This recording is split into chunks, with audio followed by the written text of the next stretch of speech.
மக்கள் தொகை அடிப்படையிலான மறுசீரமைப்பு என்பது தமிழ்நாட்டிற்கு மட்டுமல்ல, ஆந்திரா, கர்நாடகா, கேரளா, பஞ்சாப், ஒடிசா, மேற்கு வங்கம், ஹிமாச்சல், உத்தரகண்ட், வடகிழக்கு மாநிலங்களும் பலத்த சேதத்தை ஏற்படுத்த வல்லது என்பதை உணர்ந்து அனைத்து கட்சி கூட்டத்திற்கு ஏற்பாடு செய்திருக்கும் மாண்புமிகு தமிழ்நாடு முதல்வர் திரு மு.க. ஸ்டாலின் அவர்களுக்கும் தமிழ்நாட்டின் பிற கட்சிகளையும் நான் மனதார பாராட்டுகிறேன்.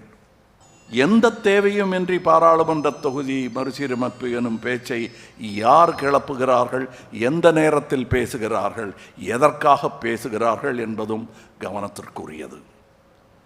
மாநிலங்கள் உரிமைகளில் தலையிடுவதும், வருடாந்திர பட்ஜெட்டில் தேர்தல் வரவிருக்கும் மாநிலங்களுக்கு மட்டுமே அதிக நிதி ஒதுக்குவதும், தமிழ்நாட்டிற்கான நியாயமான நிதி பகிர்வை மறுப்பதும், பேரிடர் காலங்களில் நமது கூக்குரலுக்கு செவி சாய்க்காததும், மும்மொழி கொள்கை எனும் பெயரில் ஹிந்தியை திணிப்பதும், எம் பேச்சை கேட்டால்தான் நிதி தருவேன் எனும் மிரட்டுவதும் ஒரு ஒன்றிய அரசின் செயலாக தெரியவில்லை.